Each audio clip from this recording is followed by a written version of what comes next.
I'm coming up here. I have no idea what I'm going to say, but I know I'm supposed to come up here. I was reflecting on the first time I came here. It's 22 years, almost 23 now. But then I started thinking about all of you in the audience. Some of you are here for the first time, and what is it why is it that you came? Some of you are here and have been coming for a while, and do you remember what it was that brought you here the first time? And I've heard so many different ways that people came. Some came because they were desperate. They had tried, they were in need of healing in some way, usually medical issues, but they were looking for something that they couldn't find anywhere else.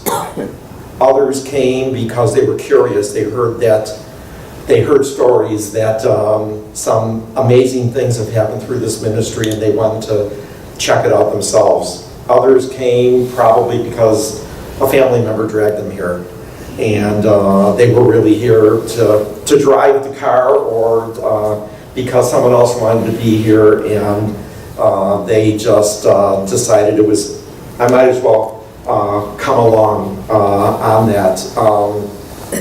Maybe you don't have a reason. Maybe you just heard about this, or you saw it on the web or something, and you just decided, more curiosity, just to come here. So I remember the first time I came, and it was, nobody spoke with me. I saw it in my church newspaper, healing service with Barbara O'Malley. And I immediately felt that I should go to this. I don't know why, but it was like just that message. It was like, I should go to this. I did have a reason. My father at that point had the year before, had a knee replacement surgery that went really bad. And he ended up in the hospital for 6 months and nearly died 3 times during that time. And came out, but came out very disabled. And I thought, well, maybe that's why I should be coming here, to find out what might be here so I could bring it back to the family. But that wasn't the initial thing. It was just like I felt like I should come here for some reason. I didn't know. And I was open to these ideas. I was raised Catholic, but like Frank said, growing up in the 60s and 70s, there were a lot of other things going on. I took a different path. I never really forsook my religion, but it wasn't something that was really that important to me at the time, and I was just pursuing my own path. It was more important to party with friends, or to explore other alternative philosophies. I did explore some New Age things. I never really got really into it. Friends of mine joined Scientology or converted to Hinduism. I never did that, but I didn't really convert to something else. I always remained Catholic, but wasn't really that active. And then gradually I started coming back to the faith, but that's not what drew me here. I think it was literally, I just saw that message and something turned on in my head and said, I need to go check this out, and I still don't know why.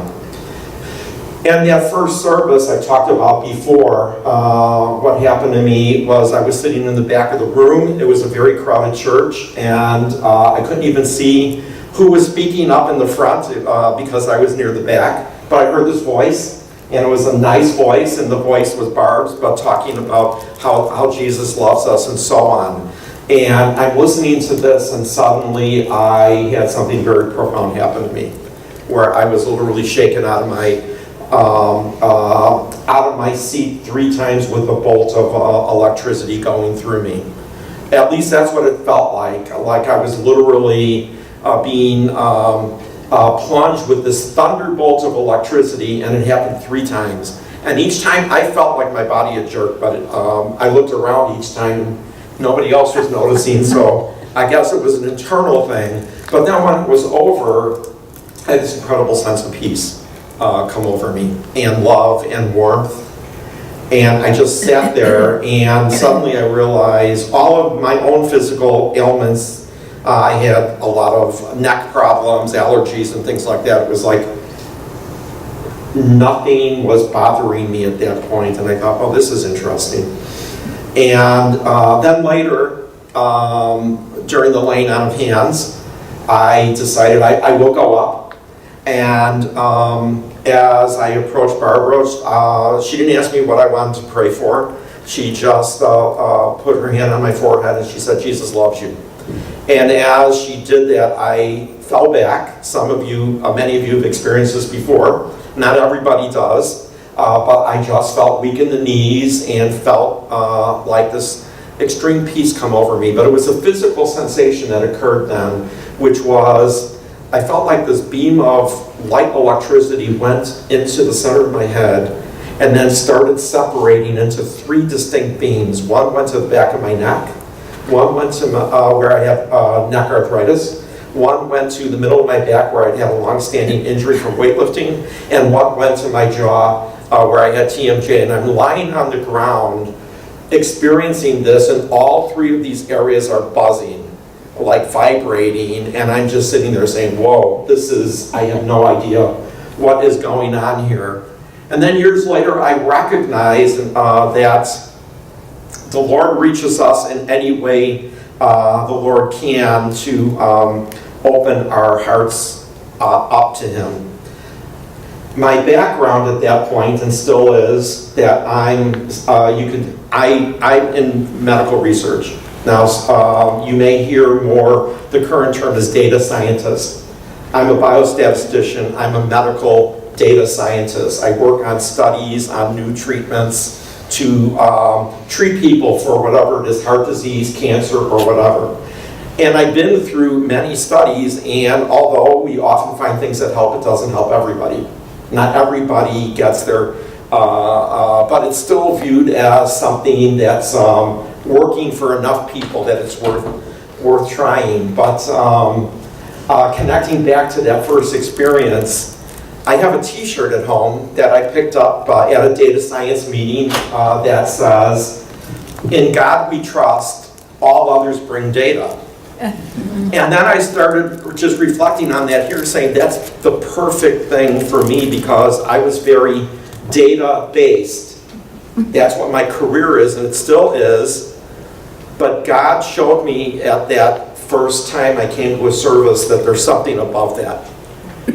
Something that I can't explain, but it's this, however you want to describe it, it's above rational. It's something that goes way beyond that we're never going to be able to explain except to say that it's the force of God reaching down to us, trying to change us in some ways. And I've seen many things in the ministry since then. I'm still a data scientist. I run a research center. I've had a lot of research publications at this point. I teach. But I also have been coming here for 23 years because I believe. There's a lot of things that I see that that maybe eventually medical science will be able to explain, but at this point I don't care whether they do or not. All I know is that it's happened and that people have been healed. And it's everything you can think of. I've said before at services, open up a medical book, and that healing has occurred here. We've seen people who were going in for heart transplants that ended up not needing the transplant. We've seen somebody on their deathbed from liver disease who Barbara thought she was going there to give them a final prayer, and they were released from the hospital 2 days later. We've seen people with years and years of drug addiction or alcohol addiction or other types of addiction who in an instant those bonds of addiction have been broken, and these are people who were struggling for years with treatment and so on, and it didn't work. We've seen people who recently broke a leg, their leg was in a cast, and Barb got an inspiration, your leg is being healed, let's saw off the cast. And the person's looking at her and stepped out in faith, and really stepped out because the cast was sawed off. It had been on this person's leg for, I think, 2 days, and she started dancing around the room. And she went to the doctor, and there was no evidence of a fracture.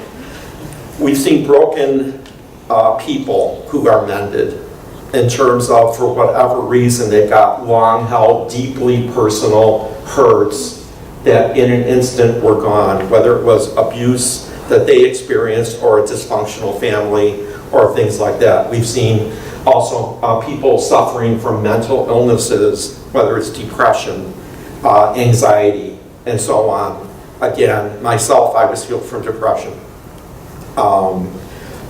And sometimes it doesn't happen immediately. You don't know. I've had instances where suddenly I realized I was healed from something like really severe allergies and I have no idea when it happened. All I know is that all of a sudden, after spending 50 years of my life being on like triple medications and still spending most of the spring and the summer evenings on the couch because I was, first of all, really dragged out by the medication, but still really tired and achy from the allergies, all of a sudden they disappeared. And I don't know why, but it had to have been through this ministry that happened. We're always getting healed when we reach out to the Lord, which is what you're doing today. Sometimes it's not immediately apparent. Sometimes it's not what you thought you should be asking for, but you're always getting healed. Sometimes we're here and we're praying for others. I prayed for other people. I had a friend who had a lifelong history of asthma, had a severe asthma attack, went in the hospital and was no longer able to breathe on his own. And they had to put him on a respirator to try to give his lungs a rest. And they weren't sure if he was going to be able to be taken off the respirator. And I got an inspiration I should come up and pray for him.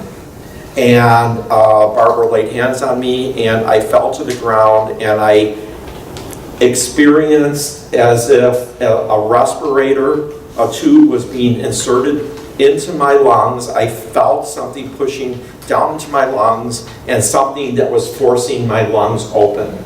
And I knew then that for some reason I was representing him at that time in terms of the healing, and I felt my lungs opening up.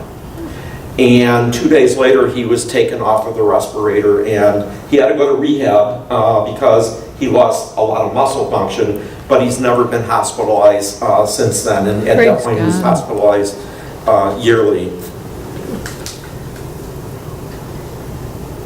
It's not the kind of path where I came the first time and I've led a perfect clean life ever since then, where I've always had faith. When you go through bad times, it happens. Sometimes you get really slammed with stuff and you wonder, is it worth it? But somehow I just kept coming back, and it's been very worth it to just, even at the time when you came here looking for something and it didn't happen then, to just not give up and remain faithful that it's worth coming here because it's going to happen. And I don't know where I'd be without this ministry, but I want to thank you for being here, and I hope all of you experience at least a fraction of the miracles that I've experienced through this ministry. Thank you.